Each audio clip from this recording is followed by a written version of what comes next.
On August 16, 2021, a military plane tried to take off from an airport in Afghanistan while thousands of people ran beside it, desperate to flee the country. It was the end of the longest war in US history. 2 decades, 170,000 dead, and trillions of dollars. A massive effort only for the Taliban to return to power in just a few days. The same thing happened in 1989 when the Soviet Union fled those same lands humiliated after 10 years of war. In Iraq, in Mali, in Syria, the same story repeats itself. Superpowers go in, promising quick victories, and pull out years later, leaving power in the hands of Islamic extremists stronger than ever. It doesn't make sense. The most powerful armies on Earth can't defeat militias that fight with motorcycles and AK-47s. In this video, we'll explain why military power doesn't work against Islamic extremist groups, who don't need to win battles to win wars. Let's start at the root of the problem. Neither the Soviet Union, nor the United States, nor France ever truly understood what their enemy wanted. In the thinking of these powers, wars are a way to achieve a goal. That goal can be political, territorial, economic, or even moral. But it's always something concrete and achievable. They fight for things like restoring peace, ensuring national security, or protecting strategic interests. But this mindset assumes that the enemy shares the same values and goals, and that at some point, both sides will be willing to negotiate to end the conflict. But Islamic extremist groups do not follow this logic. For them, war is not a way to achieve something else, it's the natural state of things. In their worldview, human history is divided into 2 great eras. The time before the Quran was revealed to the Prophet Muhammad, which they see as an era of ignorance and oppression ruled by infidels, and the time after, the era of struggle to restore divine order, when true believers must fight to establish God's rule on earth. In this story, any government that is not ruled by the strictest Islamic law is considered illegitimate and must be fought without rest. This idea has been adopted and made even more extreme by groups like Al-Qaeda, the Islamic State, and other jihadist groups in Africa and Asia. So, when world powers launch military offensives hoping to force the enemy to the negotiating table, what they actually do is strengthen the narrative of these groups. For them, these offensives are the clearest proof that the infidels fear the believers, and that continuing the fight is more important than ever. While Western powers define victory in concrete terms, like freeing a city, Islamic extremists don't need anything tangible to call themselves winners. It's enough to keep fighting, to survive, and to keep the flame of their cause alive. Even after devastating defeats, the story of resistance remains untouched. Every death and every lost city are just another step in a struggle that's meant to last until the end of time. That explains why, even after the Islamic State lost most of its territory in Syria and Iraq, its cells are still active in Africa and Afghanistan. In their logic, losing territory doesn't mean losing the war because their goal was never just to hold land. Their goal was always for the war to continue. The same pattern repeats everywhere. In Afghanistan, the United States believed that by setting up a democratic government in Kabul and training an army of 300,000 men, it could withdraw and declare victory. But the Taliban never accepted that logic. For them, the goal was not to sign deals or take seats in a parliament, it was simply to resist and wait. And when Washington's patience ran out, and they lost the will to keep occupying the country after 20 years, the Taliban returned to power without ever needing to win a conventional war. In the same way, in the African Sahel, France carried out one of its largest military operations since the colonial era, lasting almost a decade. But the jihadist groups in the region didn't just survive, they grew stronger. And so, over and over again, powerful armies get caught in the same cycle. They launch interventions with clear objectives, convinced that they can impose a political solution and withdraw quickly. But they don't understand that for their enemy, the very existence of war is already a victory. And this is also seen in how they fight. They don't fight on open battlefields like traditional armies. They use asymmetric warfare, where they don't face the enemy on equal military terms, because that would be suicide. Instead, radical groups break up into small, mobile cells that are impossible to locate precisely. They attack when conditions are favorable and disappear before the enemy can strike back. This way of fighting is designed to wear down their enemies slowly and relentlessly. Every ambush, every suicide bombing, every homemade explosive isn't meant to change the outcome of the war, but it does weaken the morale and political will of powers that, by their very nature, cannot sustain endless conflicts. And it also forces their enemies to use massive resources to fight threats that are tiny in military terms. One fighter with a homemade bomb can shut down an entire military operation worth millions of dollars. In this kind of war, victory is measured by the ability to keep hurting the enemy, who sooner or later will run out of patience and will leave the fight. In the end, time is these groups' greatest ally. Because in modern democracies, governments don't operate on long timelines. Their time is limited by elections, popularity polls, and media cycles that demand quick, visible results. Every military intervention has to be explained to the public, justified politically, and most importantly, it has to have a clear end. The Iraq War is a perfect example. Just 6 weeks after the war began, President George W. Bush stood on the deck of the USS Abraham Lincoln aircraft carrier and announced the end of major combat operations. Behind him, a giant banner said, "Mission accomplished." But what came after was years of insurgency, civil war, and regional chaos, because the strategy was built for a quick ending, not for handling a long resistance. The same thing happened in Afghanistan. From the start, every American president was pressured to promise an exit strategy. George Bush began the war in 2001, hoping the Taliban would collapse quickly. Barack Obama promised the final withdrawal by 2014. Donald Trump announced his own withdrawal plan. Finally, in 2021, under internal pressure, the US left Afghanistan in the middle of a total collapse of the government it had supported for 2 decades.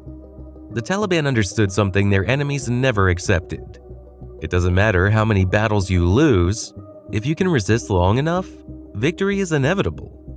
And this logic is a global pattern. France intervened in the African Sahel in 2013 under the idea of eliminating Islamic insurgencies in just a few months. But with every year that passed without concrete results, internal pressure grew, political will weakened, and the economic cost became unbearable. In 2022, after nearly a decade of intervention, France withdrew from Mali, leaving behind a situation even more unstable than before they arrived. The point is that the leaders of Islamic extremist groups don't fall because of bad poll numbers, and they don't measure their struggle in months or years, they measure it in decades. And so, again and again, the most powerful nations in history walk into wars that are doomed from day one. Not because they lack military strength, but because they cannot stay in the fight as long as their enemies can. And if time is a powerful weapon for these groups, there's something even harder to fight: their relationship with death. In any armed conflict, the death of your own soldiers is one of the most decisive factors in whether a country keeps fighting or pulls out. This isn't just about humanitarian sensitivity, it's a direct result of the social contract that modern societies are built on. Human life is the highest value, and the loss of that life can only be justified in the face of clear existential threats. That's why, in wars like Vietnam, the real defeat didn't happen on the battlefield, it happened in the homes of voters. It happened when the number of casualties began to weigh more politically than any tactical victory. But for Islamic extremists, dying in battle isn't a tragedy. It's the highest form of personal success. A martyr is a hero, someone who has reached the greatest possible honor. Dying in the name of jihad not only guarantees direct entrance to paradise, it also raises the martyr's social status among other people. Entire families are honored for the sacrifice of a son, and his name becomes part of the history of the cause. But this isn't just a religious argument. It's a highly effective military and political strategy. While powerful nations pour huge resources into minimizing their own casualties and turn each death into a political crisis, extremists turn every death into a tool of propaganda. Every funeral is a public show of commitment to the cause. a symbol that inspires others to follow the same path. The case of the Islamic State shows this in a brutally clear way. At the height of its power, between 2014 and 2016, ISIS didn't just accept the death of its fighters, it actively promoted them. They built an entire propaganda industry focused on glorifying martyrdom. They produced videos, publications, and songs meant to turn the idea of dying into a form of personal and social success. Suicide bombings were not just military actions, they were carefully staged spectacles meant to show the world that there were men willing to die for their cause anytime and anywhere. But all of this is just the tip of the iceberg of something much deeper. They fight wars by different rules, and that gives them a huge advantage. Throughout history, wars haven't only been fought with weapons and armies, they've also been fought under a set of rules, explicit or not, that define what is acceptable and what is not on the battlefield. These rules, even if imperfect, have helped shape what is considered legitimate in warfare. Today, wars are not just military, they are also political, legal, and media-driven.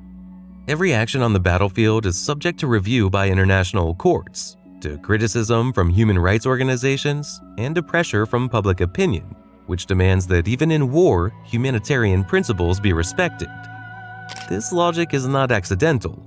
It's the result of a historical process that began after the two world wars, when the world tried to civilize armed conflicts through international agreements like the Geneva Conventions, and through the creation of multilateral institutions meant to put limits on barbarism.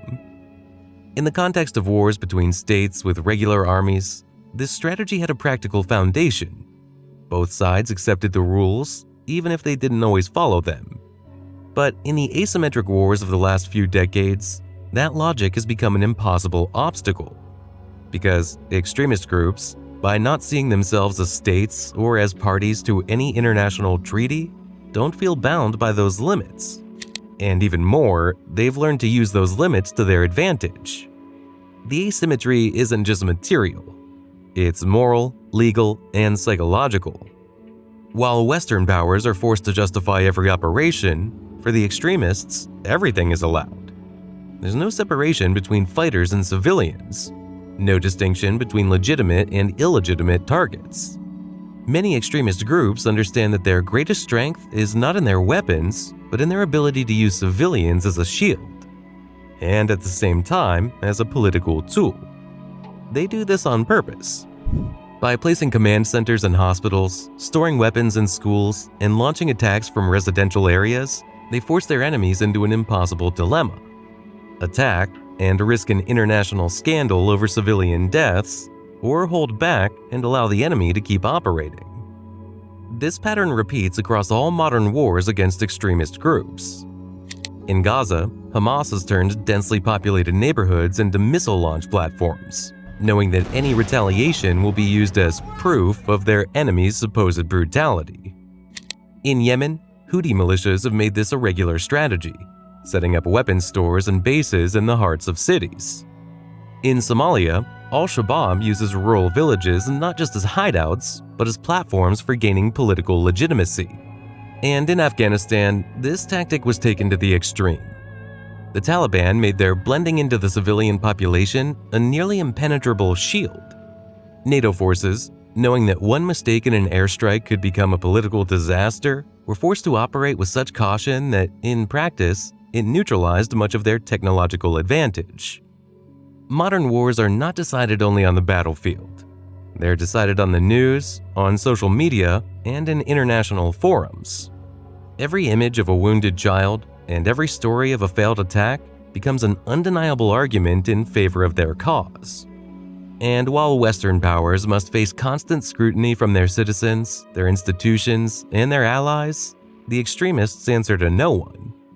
This structural imbalance in the rules of war not only prolongs conflicts, it makes them nearly impossible to resolve once and for all. And so, the most powerful nations in history are reduced to managing narrative defeats, even as they win military battles that, in the end, mean nothing. Because unless the story itself is dismantled, not even the best military technology or the most carefully planned interventions will be able to end this kind of war. In every military failure, from Gaza to Afghanistan, from Iraq to the Sahel, we're not just seeing tactical mistakes or poorly calculated strategies, we're seeing the repeated proof of a much deeper problem: the great powers' inability to understand how to fight a non-traditional enemy. An enemy with a worldview that does not share and does not accept the principles those powers have built their own civilization on. The United States, France, the United Kingdom, and other military powers approach every conflict with the same beliefs that define their own societies: that peace is the natural state all wars should lead to, that material progress and political stability are universal goals, and that human rights are shared values. But what they fail to understand is that their enemy does not share those beliefs.